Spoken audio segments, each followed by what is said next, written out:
As a doctor, as a surgeon, we are involved with major surgical interventions. Unfortunately, in our business, this is the only business in the world where a customer can die. No, taxi drivers.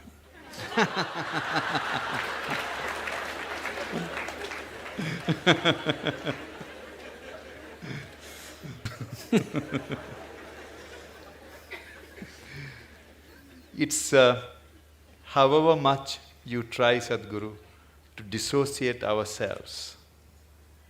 When you are operating, you need to concentrate and do the job, but what comes to your mind is the young wife, young children waiting outside. The margin of error is very small, few millimeters here and there. Then you think what are the consequences on them. Then you start thinking about when you are a kid, if something happens to your father, where you would have been. We are after all human beings. We are always torn between what we do to somebody and what could have happened to our own life. It's a constant tension. How do we overcome it? I've been in this profession for more than 30 years. Still, I haven't yet mastered the art of dissociating myself from the patient's life. Yes, when you're given a certain responsibility which could determine the shape and scope of people's lives, it's a big thing to carry on one's shoulders. But the important thing is that somebody has chosen to place such a responsibility in our hands. It's a tremendous privilege if we execute it. Can we do the best? We can never do the best, but we can do the best that we can do, always with life. Is it the best? No, we are doing our best. If we lack in that, then we have a serious problem. But if we're doing our best in everything that we do, we know it is not the best, but it's our best. We have not spared anything. That's good. And above all, when you refer to yourself as a human being, after all, we are human beings. This is a big problem. This will reduce our best. That is, people are always using the word human being as a limitation, as a compulsiveness, as a small thing. We are not referring to the word or term human being as a possibility. Instead of saying we are just human beings, why don't we say we are human beings? We're great, we're doing so many things, we can replace a damn heart. Isn't it? Yes. Now, replacing a part of a machine is not a big thing. It's like this, shall I tell you a joke? It's okay. It just came to me when I saw you.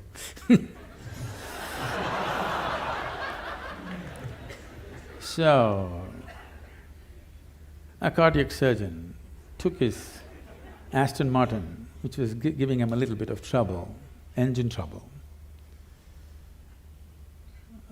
to the mechanic. So he said by evening he'll have it ready. After his hospital job, he went there to pick up his car. It was not ready. The mechanic was swaggering around a little bit, and I said, "Hey doc, why is it I do the car's engines, you do people's engines? After all, a pumping thing, you know. Why is it that you earn in millions, I just make a few bucks? Come tomorrow, doc, we'll fix it." So the doctor looked at him and said, "Try to fix the engine when it's running."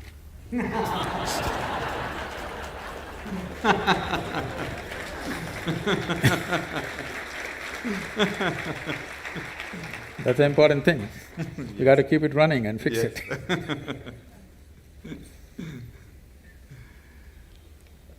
Sadhguru, but the great work done by all the senior cardiac surgeons, cardiologists, and all the good doctors of this country, heart care has attained it has got a lot of confidence from the people. It's very interesting, Sadhguru, when I started my career 25 years ago, I left England 25 years ago. I started in Calcutta. If I told a patient then… Lot of heartbreak there.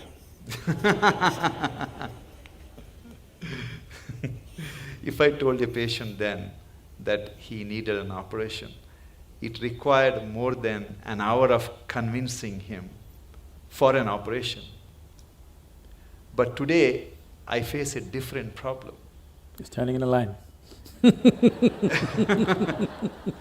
Today, Sadhguru, when I tell a patient, after seeing all the reports, that you do not need an operation, I have to spend 1 hour to convince him why he doesn't need operation. Everyone wants heart operation, Sadhguru.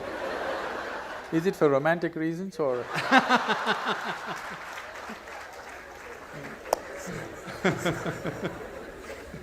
How do we convince people that fixing the heart is not like, something wrong with your house, you get a plumber, he will fix it, or something wrong with the car, you change the parts. It is something different. We are not the magicians, or we are not the gods, and the nature is the best healer. And cardiac surgery is only a 50-year-old phenomenon. People have lived for… I think they have also realized it's a dumb pot. It's a big dilemma for all of us, Sadhguru. Today, people want something to be done on their body all the time. Yes. If not heart, many other parts of the body. Yes, as I said, probably in another 50 years, 50% of the population will be going through these surgeries, which is not health, which is medical industry, but not health. If health has to happen, a culture of health has to come in. Not healthcare systems, not hospitals, not more doctors, not more surgeries, but a culture of health has to evolve.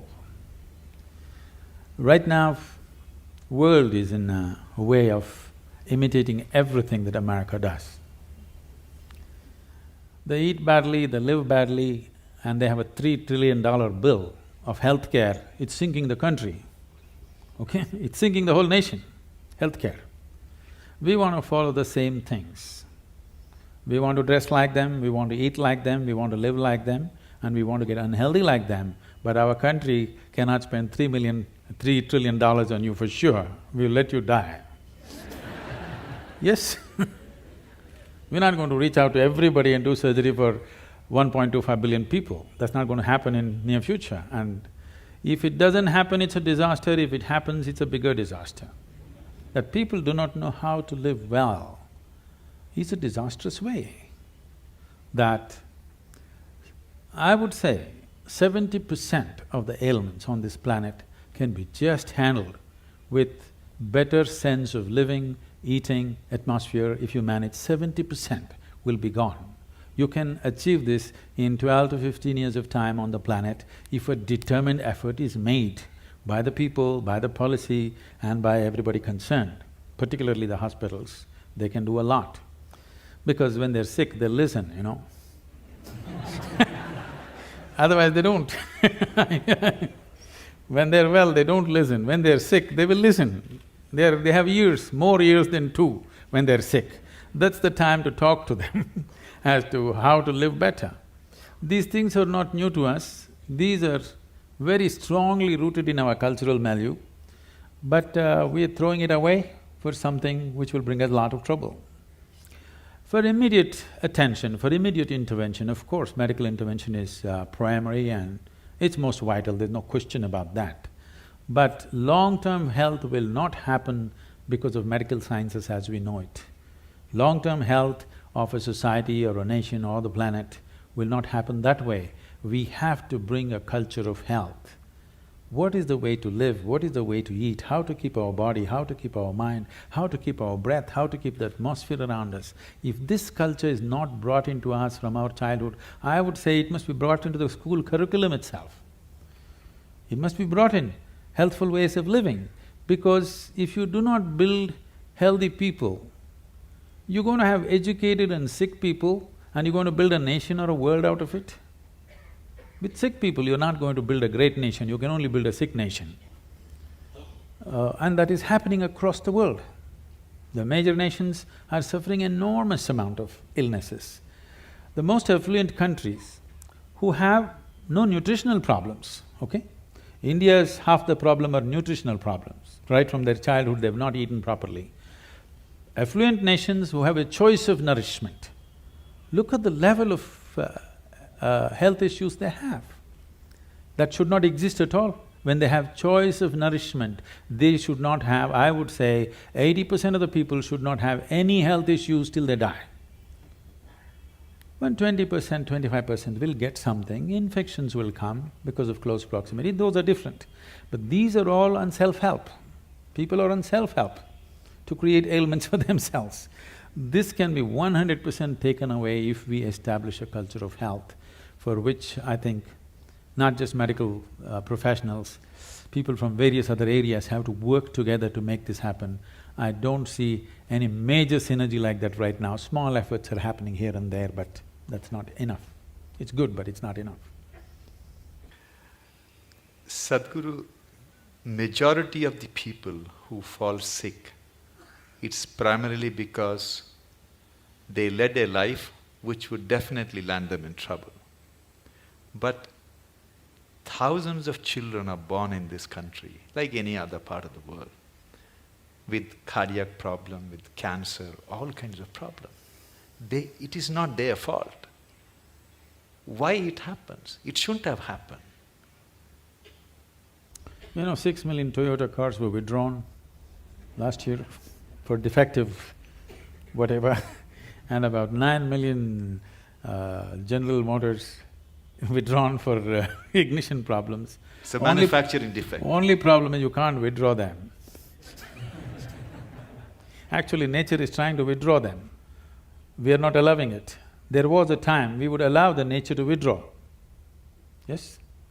All the manufacturing defects that came, 100, 200 years ago, we would allow the nature to withdraw. By the time children are 4, only the fittest would survive, rest would go. Now we don't allow them to withdraw, so we need a whole lot of things to run the defective cars.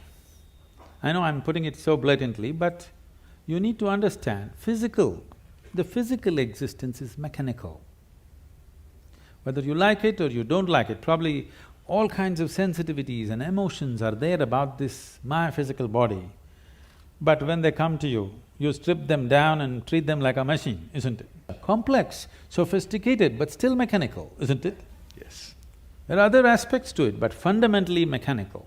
Anything mechanical, anything physical, there is never something called as perfection to it. It is a constant work in progress. You can improve it and improve it and improve it. What we call as evolutionary thing is just that. Now, the parents, the two machines which produce this small machine, Yes. okay? What condition are they in? This is also an issue which we have not taken care of. There is a lot to be said which is controversial about this, but essentially this idea that everybody must have children has to go. Yeah, I know I'm getting into trouble. But we are not seeing humanity as a future possibility, we are just seeing it as a regressive way of something that we can extend into future of our own, a footprint. Right now that's a problem. Our identification with the body is so strong, the physical body is so strong, we are unable to think beyond our biological identity. Once you're not able to think beyond your biological identity, the very nature of being human, the immensity of being human is constrained and constipated into a very small process. In this process, there are problems. In the ancient past, they handled this in many different ways, which are absolutely, utterly controversial today and can never be brought back into this society, but they did handle things in a completely different way. They're bred carefully, which is very important. We are thinking about… when it comes to animal husbandry, we are thinking of breeding right. As human beings, why are we not thinking of breeding right? Because we're too identified with our own bodies. Mine is more important than what's right, and the level of suffering that you bring into this fresh life, you know, you see it every day. Yes, yes. Sadhguru, scriptures tell us that everything happening in this world, including what happens in our life, is preordained. Which And scripture said that? at least that's what I thought, that we are destined to do something irrespective of what happens. If that is the case, we are destined to die someday, then what's the role of people like us in this world? Oh. We're definitely destined to die. People come and tell me, Sadhguru, this man, my enemy, I can't bear him, I want to do something. I said, just wait, he will die. You don't have to do anything, just wait. Just be patient, that's all. So destined to die, yes. But I don't think ever any scripture has mentioned that your life is predetermined or preordained. This is an import from outside. You must understand the fundamental nature of what this culture is it's rooted in this. This is a godless culture, you must understand this. There has never been an idea of God in this country.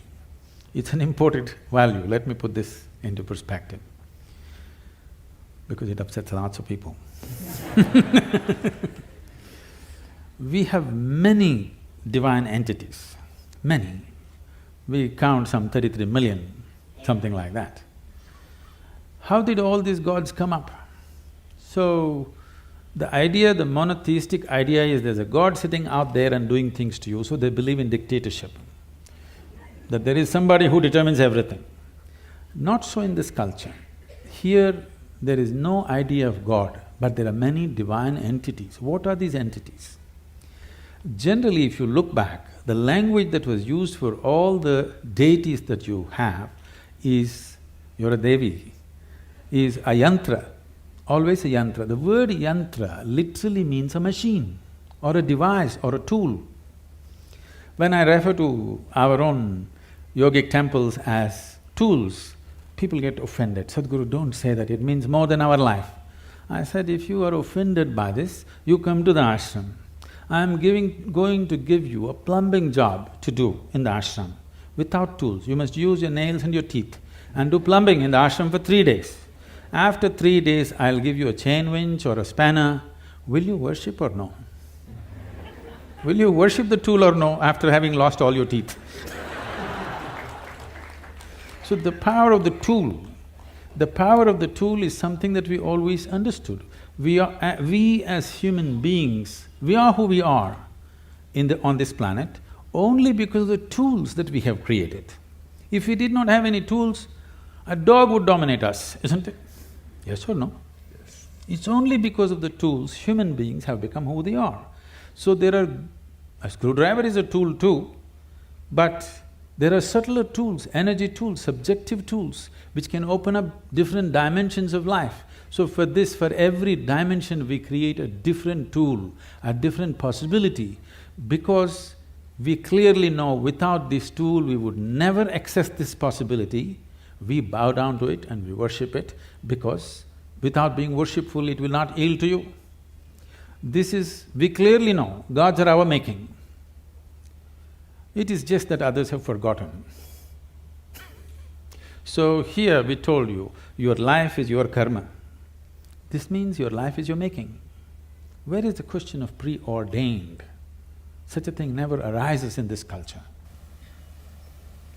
Thank you, Sadhguru. But it's dangerous for a doctor to think it's preordained.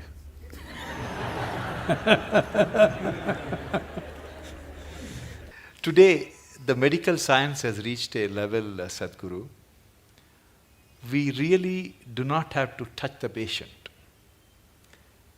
When I see a patient in my office, he would have undergone all kinds of tests, Scans. Everything is done, all the images are displayed, history is written, everything is planned. Technically, I can see the reports and tell the patient, okay, you need a bypass or you need valve replacement. But I always make it a point to take my stethoscope, put it on the chest, listen to the heart, look at the patient's eyes, put my hand around on his shoulders, touch the patient, and then explain to them what is going on and talk to the family. I personally feel that touch has the most healing power than anything else what we have invented. Do you believe in that, Swamiji? See, what is not understood is, yes, one part of us is mechanical, but there are other dimensions. Most of the time, the mechanical part has gone wrong because we have not tended to the other dimensions. So what is lacking in their life is, their life is not touched. Not necessarily a physical touch, is just a manifestation. Essentially, their life is not touched by anything. When I say touched by anything, it need not necessarily be a relationship. You can be touched by so many things. I don't know how many of you, when was the last… how many decades ago did you watch a sunrise?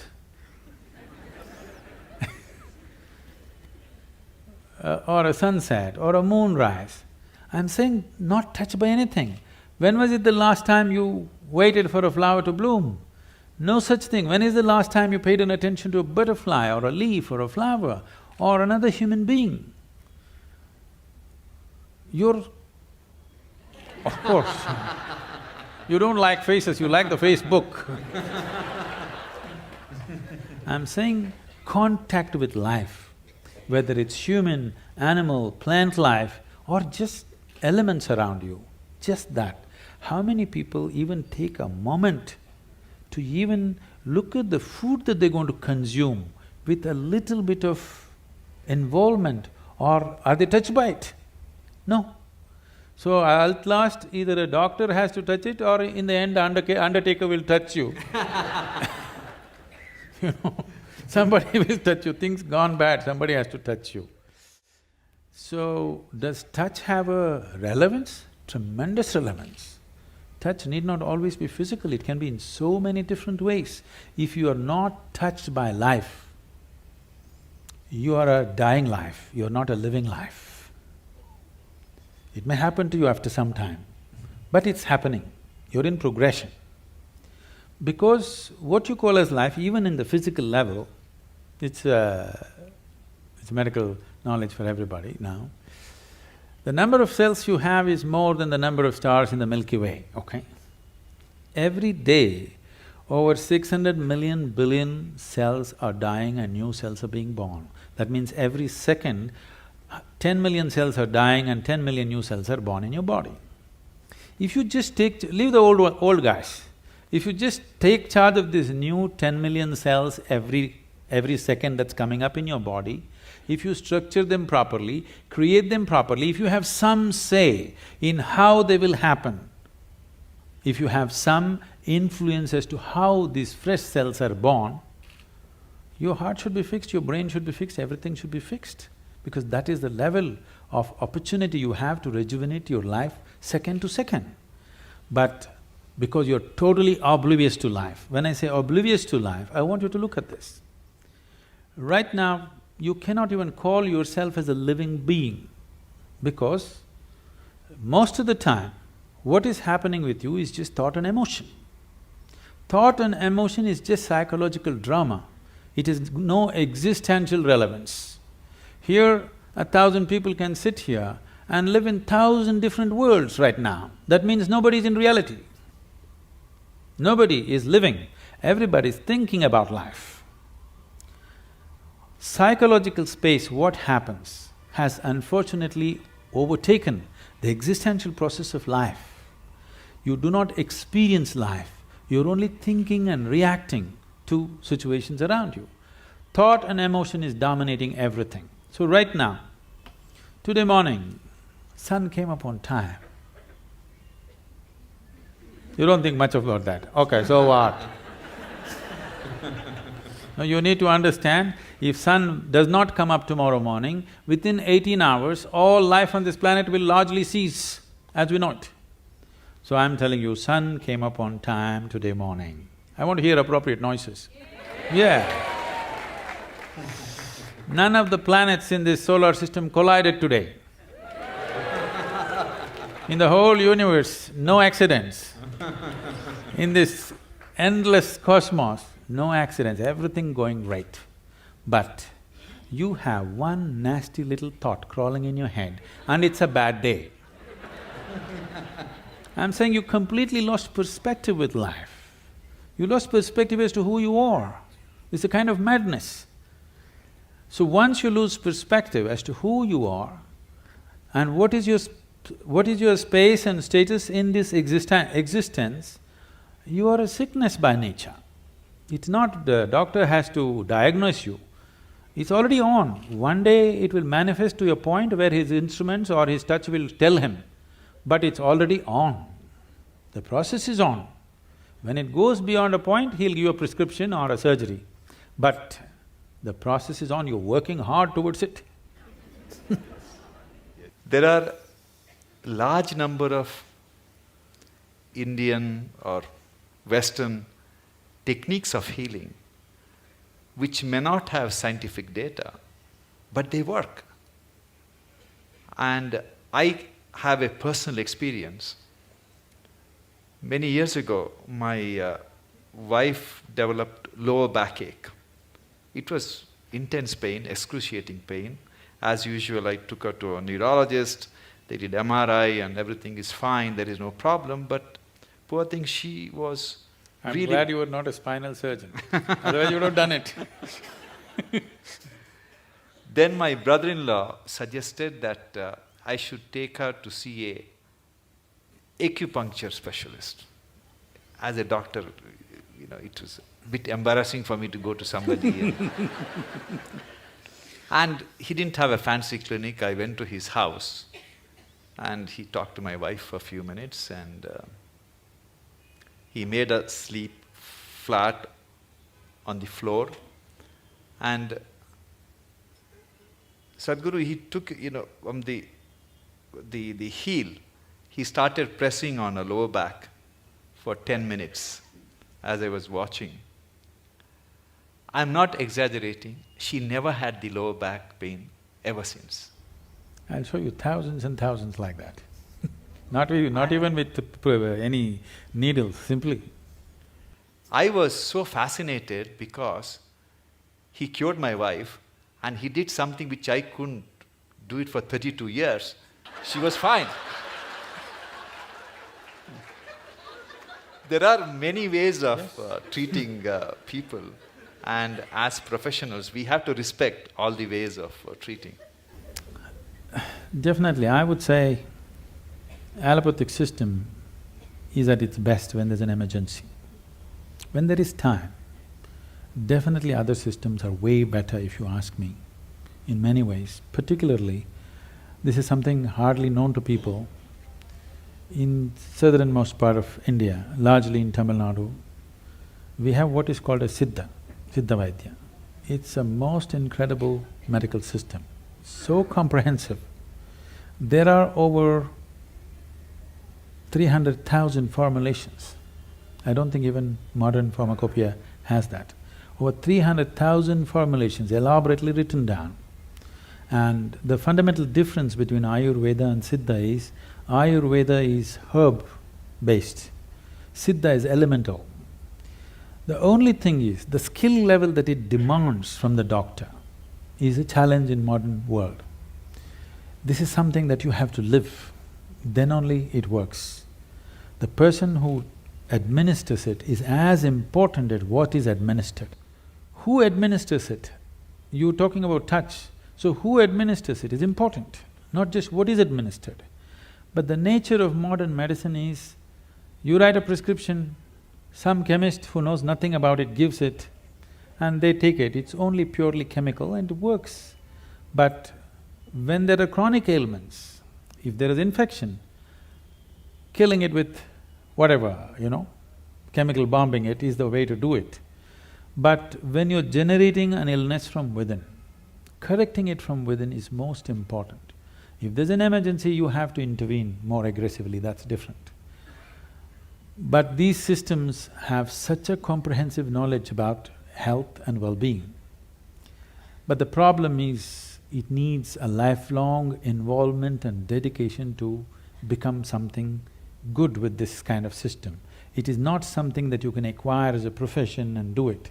Always it was seen as a sacred duty that you can actually… See, I want everybody to think about it, and I'm sure many times you're facing this within yourself. It is not a prescription, it is not a surgery, it is not something. It's a person's life, whether he lives or dies. I mean, your existence, it is not a case, it is not a statistic. For that person, it is the only life that he has. This needs far more deeper attention than just being handled as a profession. I think that sense of dedication and involvement, individual doctors might have grown into it, but still that's not there as a culture. That is not there.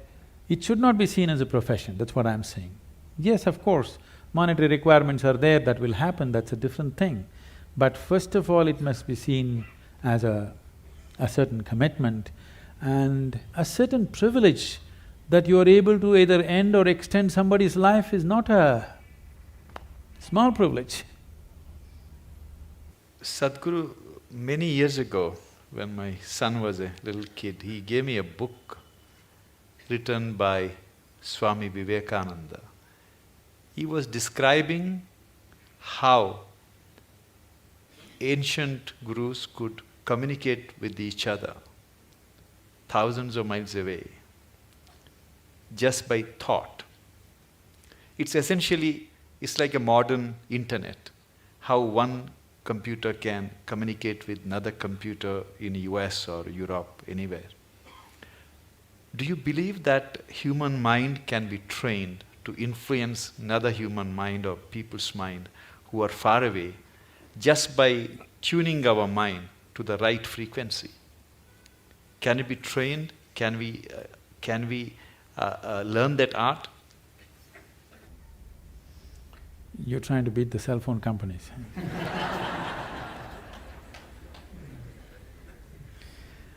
It's not just about the mind. See, when we say mind, the English word mind is only generally referring to only the thought process. Thought process is the most surface element of your mind. I think because of European thought, we have given too much significance to the thought. In the yogic science, we do not attach any importance to what you're thinking about or feeling right now, because what can you think? Only the data that you have collected, you're recycling it, it's of no great consequence. Whatever is in the surface of your mind keeps rolling, that is not of any consequence. What you're thinking and feeling right now is very surface of mind. There are deeper dimensions of the mind. In Sanskrit language, there are many words to describe the different states of mind. But now there is one aspect of the mind, for lack of time and stuff, I'll leave those things. There is one aspect of the mind which we refer to as chitta. Chitta is the innermost core of the mind, which is your connection with what we are referring to as consciousness. If your chitta becomes conscious, if your chitta acquires a certain level of conscious control, if you acquire, now you have access to your consciousness. What we are referring to as consciousness is that dimension which is neither physical, nor is it electrical, nor is it electromagnetic. It is a quantum leap from physical to non-physical dimension. A non-physical dimension being the lap of the existence. It is the non-physical in whose lap the physical is happening. Physical is a small happening. In this cosmos, not even 2% or not even 1% is physical, rest is non-physical. This non-physical dimension, in the yogic terminology, we use a specific sound which is connected with that dimension. Today it's all very highly distorted. We call this Shiva. That means that which is not. When we say Shiva, we are not referring to some man sitting up there. We are talking about a dimension which is not, but it is in the lap of this dimension, everything that is happens.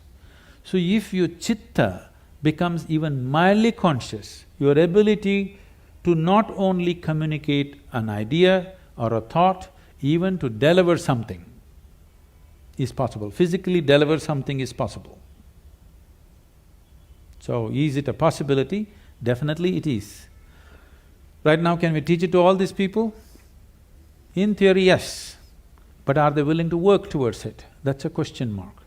One big problem is, our education systems are such, we have glorified our thought to such a place. First, to bring that down itself will take time. To make them understand the stupidity of their thought, it will take a whole lot of time. Because everybody thinks they're smart, but actually the smartest thing about most people is their phone.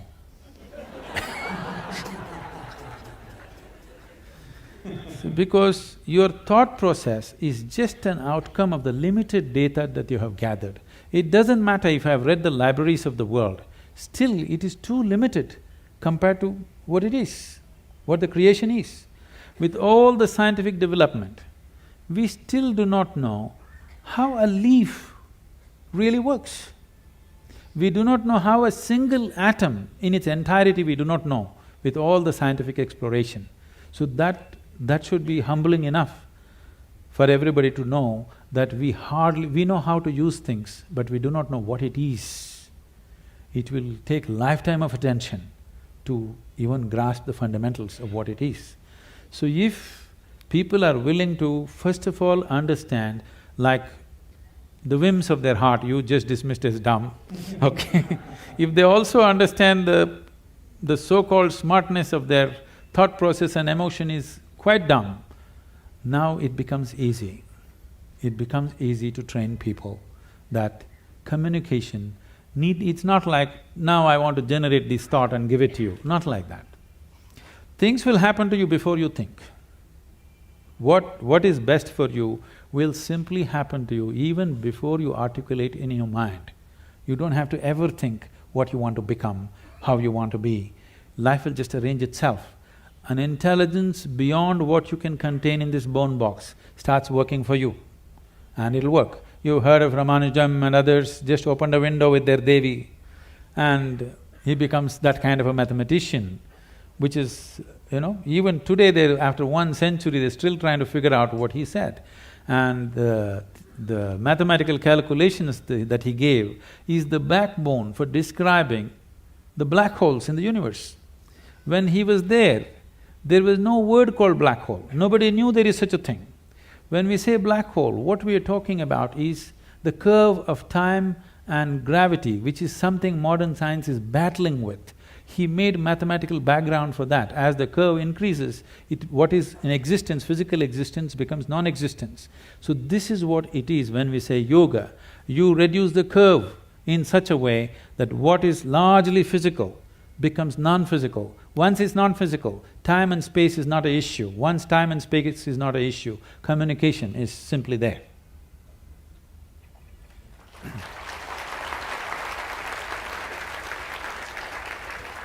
About 20 years ago, Sadhguru, I received a check for 1 lakh rupees from a retired major from Indian Army. He just gave his name, he refused to, he didn't give his address. And he wrote a small note stating that the money I am giving you is too small for the path you have chosen. But God has His own mysterious ways of giving you the rest. It had a tremendous impact in what I thought, what I wanted to do. Is it because there is something called cosmic forces which are constantly trying to help society and doing, or it's something else which is influencing people to do something which is beyond their means? See, the ideas of something wants to help, something reaches out to you. I happened to be about 4 weeks ago, I was in Los Angeles and I was staying with some people there. And the bedroom was full of books, so I just picked up one of these books and saw. The author is saying, the core of the universe is love. Well, why would the core of the universe be love? Because this thing has been always told to people, from heaven God loves you, all these people. See, if you're having a roaring love affair right now with somebody next to you, here, will you look up and ask for rays of love to come towards you? I'm asking you. No, you made yourself in such a way nobody can love you. Now, only God can love you. If you say God loves me, you must know you are such a pathetic, despicable case. If you made yourself in such a way nobody can help loving you, you are a wonderful human being, isn't it? So we need to understand, there is something called human thought and emotion, human needs, of emotional needs of love, care, touch, this. The cosmos, or what you're referring to as the source of creation or divine, or if you want to use the word God, because God personifies thing, we will refuse to use that word.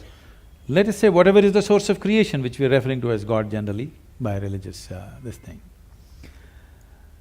Essentially, it is just an intelligence which is simply exploding into everything possible.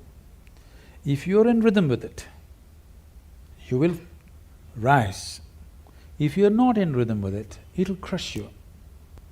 It has no love, it has no compassion, it has no intention of helping you, it has no intent of harming you, it has no nothing.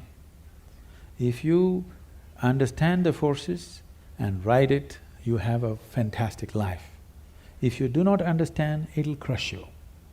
You've seen people doing surfboarding on the waves in the ocean. It is such a magical thing, just riding the waves. But if you don't do it right, if you go into the waves, it's like being in a concrete mixer, it'll just do that and it'll kill you. So one rides the wave, another gets crushed by the wave, that is all that's happening. The rest is all human interpretations. This is the first thing we have to stop, that we do not extend our thought and emotion to the existence. This is relevant between you and me. This is relevant between you and your family members. You love them, I love you, you love me, all this fine. Don't look up at the sky and say, I love you. It will not say, I love you back, because it has no such need. It's pure existence. This is what you have to become. If you sit here, you are a complete existence by yourself. This is a full-fledged life. It does not need anything from anybody. It has everything. It is connected with everything in the universe. It does not need anything. But we want to play our games, okay, we can do all this stuff, but you need to understand right now, we are trying to extend our compulsions to the whole creation. It doesn't work like that. Existence is not trying to help you. You may be in tune with it, bingo, you are. Whether you got in tune with it consciously or unconsciously, somehow you got in tune. That's why Shankara said, yogaratova bhogaratava. That means somehow you do it, I don't care. Shankara, Adi Shankara went to the extent of somehow you do it. You get it, man, that's important. How you get it, who cares?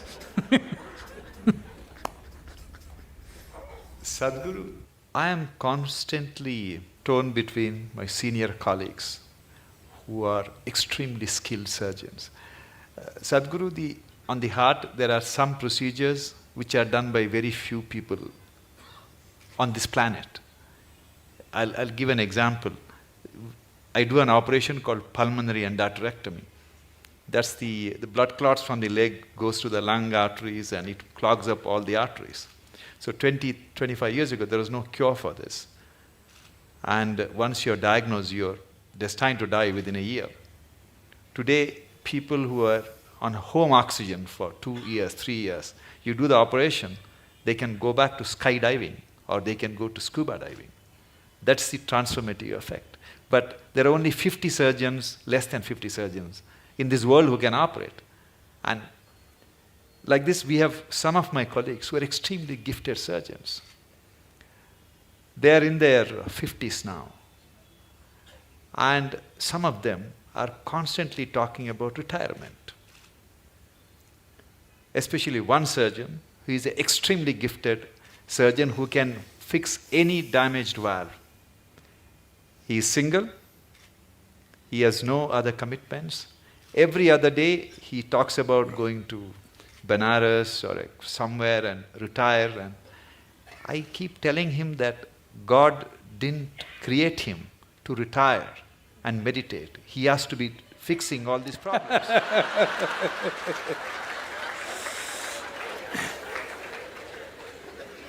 So he gives me extension every 6 months, Guruji. So at the end of 6 months, the usual rigmarole starts. He talks about retirement and everybody is depressed in the hospital. So how do you deal with this kind of people?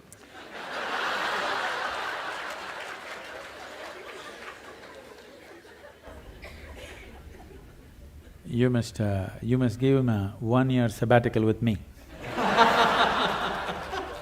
Yes, because the need or the idea of retirement enters anybody's mind because of the monotony of what they're doing, whatever it may be. Somebody else may think it's a great thing, but in your experience, somewhere it's becoming monotonous or stagnant. Stagnation is one thing that human intelligence and human system cannot take, and most of the ailments are because of stagnation of life. They may be getting their, once in 3 years promotion, they may be making a little more money, all these things may be happening. But somewhere experientially there is a stagnation, which could be a major cause for many of the complex ailments that people manufacture within their systems. The more complex they get, you try to create more talented surgeons. I'm saying we are manufacturing the problems, we are trying to manufacture a solution. I think as we offer solutions, people who have already gotten into problems, they need solution. But it's very important that we teach people how not to create these problems, so that instead of 50, you have to produce 5,000 expert surgeons to attend to all these people who are on self-help to illness. So I would say a surgeon who has a certain competence and who has worked through his life, if he wants to explore something of his own nature, that would be the greatest thing to do, because he's not a man without commitment, not competence. When competence and commitment is there, you should not run him through the rigmarole and destroy that possibility. It's important that he explores something of his own nature, which will make him… we don't know what he'll come up with. You cannot even estimate what he may come up with. I think a sabbatical is good. He may come up with something that you've not thought possible.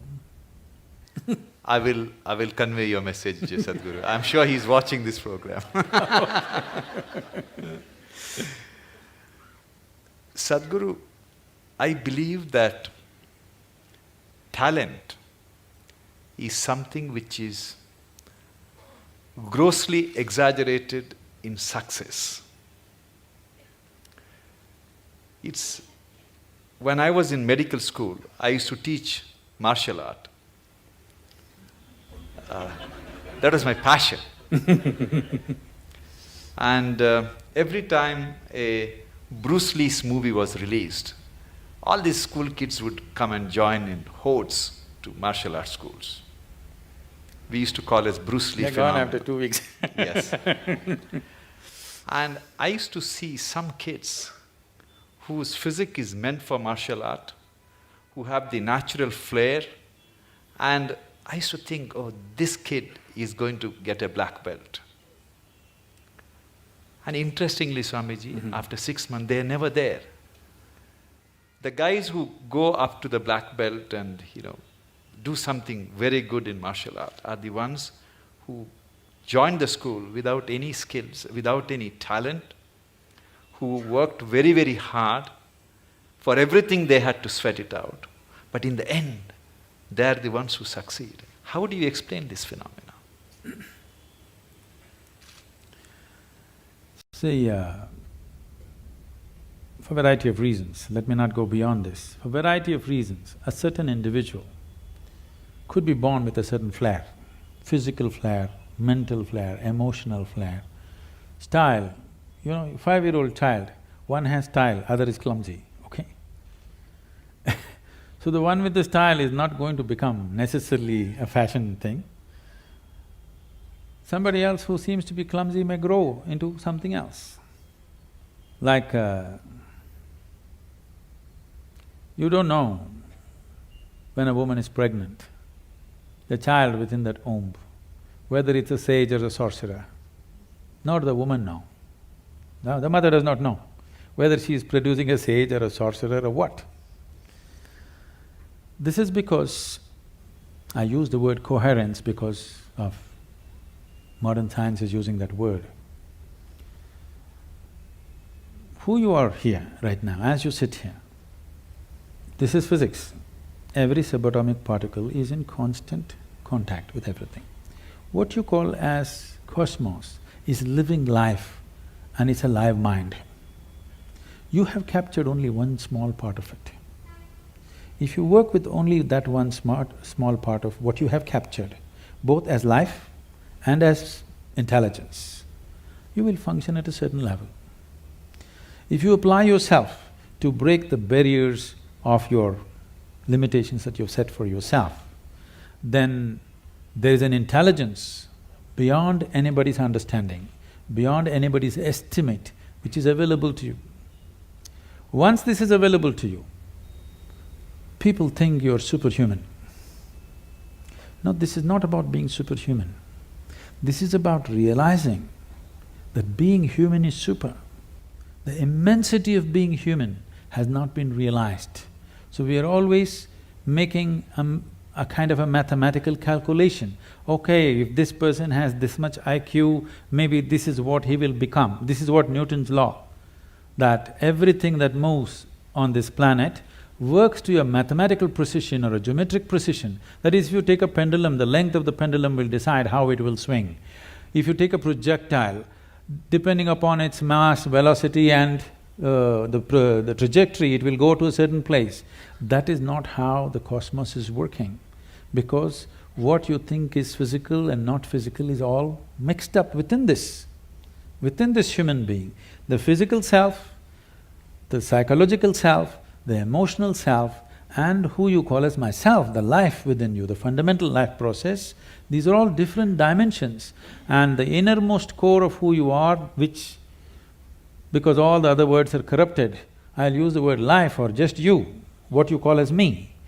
This, if you allow it, if you do not identify it with any form, with your physical form or with other different identities what you take on, it has a way of being cohesive or collaborative with everything around. When we say somebody worked hard, all he is trying to do is stretch his boundary of identity, isn't it? He's trying to stretch his boundary. If he succeeds to stretch his boundary, something that he never thought possible or imagined that is within his competence or capability becomes his. Miraculously, I can show you hundreds of people who come to me, we prepare them for a certain period and then we initiate them. In 24 hours, you will see the shape of their face will change. Genetics are altered in 24 hours' time.